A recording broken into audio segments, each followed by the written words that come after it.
The cumulative result is the need today to prepare for a global workforce. So this is the global landscape, and you may ask, how does India respond to these new realities?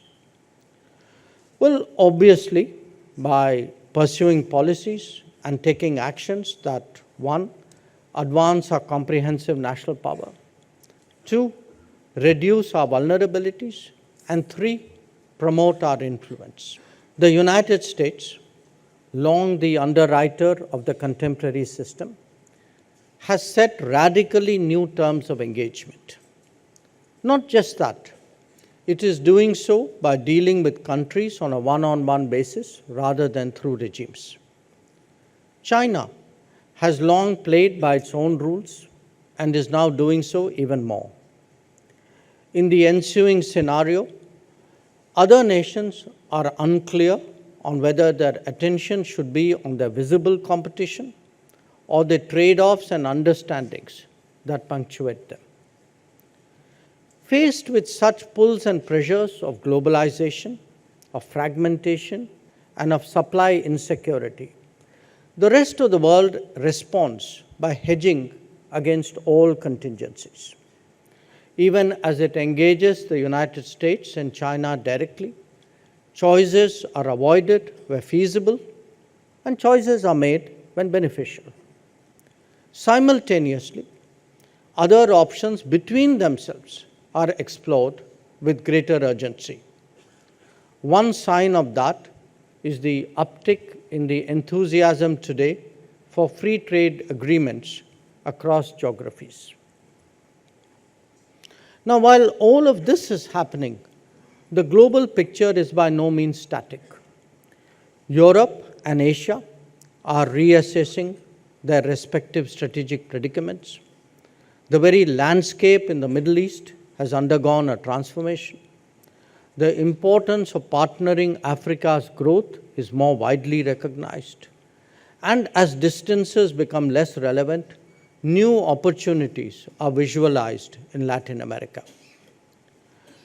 Now, please also bear in mind that the relative weight of nations in different domains is also undergoing a major change.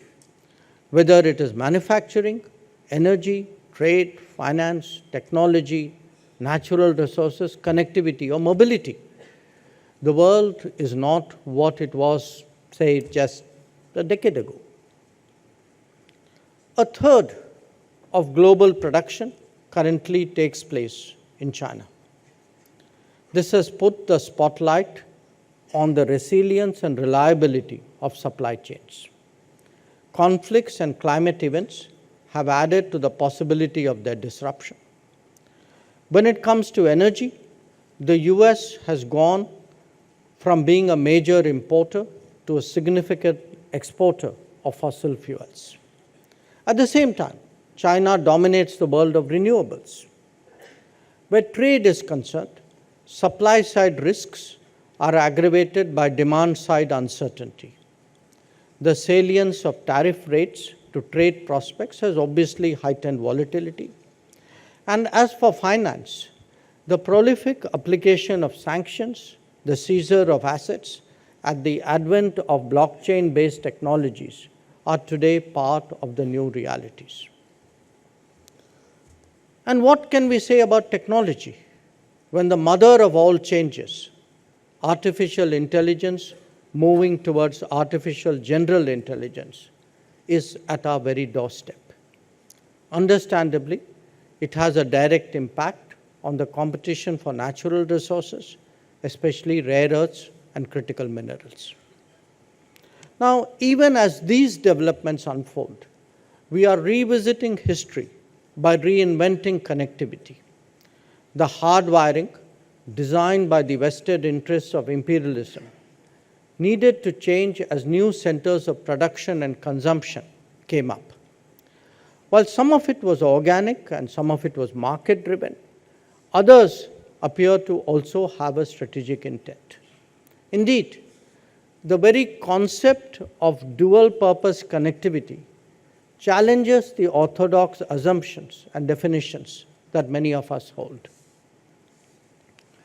Another dimension worth recognizing is the importance of the mobility of talent. The flow may be driven by demands of technology, but they are actually made possible by a globalized economy. Over a period, it was not just the talent that is moving, so too is the tasking. And we see that in the rise now of global capability centers. Demographic is also at work, not only technology and economics.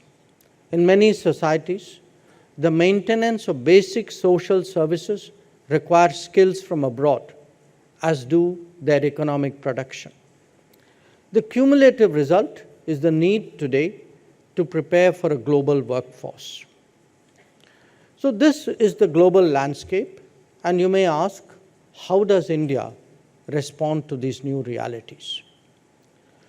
Well, obviously, by pursuing policies and taking actions that, one, advance our comprehensive national power, two, reduce our vulnerabilities, and three, promote our influence. Now, the last two clearly constitute the core of our diplomatic activities, but even when it comes to increasing comprehensive national power, our role in diplomacy is active rather than passive. This is done, amongst others, by facilitating the flow of technology and the ease of manufacturing, by shaping external sentiment about investing in India, by opening markets for our producers and work opportunities for our skills, and by ensuring the steady and predictable supply of our requirements from the world. As India rises and our economy grows, we are preparing, obviously, to shoulder more responsibilities in this regard. A major power, that too one with higher aspirations like us, must have a significant industrial base. Unfortunately, this was not an assumption necessarily accepted by policymakers before 2014. Promoting industrial growth and even incentivizing it is today a key economic priority. The emphasis on Make in India in the last decade speaks of a different mindset and greater ambition. For its full potential to be realized, industry has to wholeheartedly partner and look beyond the short term. It must help build the domestic supply chain even as we seek to participate more in the global one. As it strikes roots, Make in India is strengthened by research in India, innovate in India, and design in India.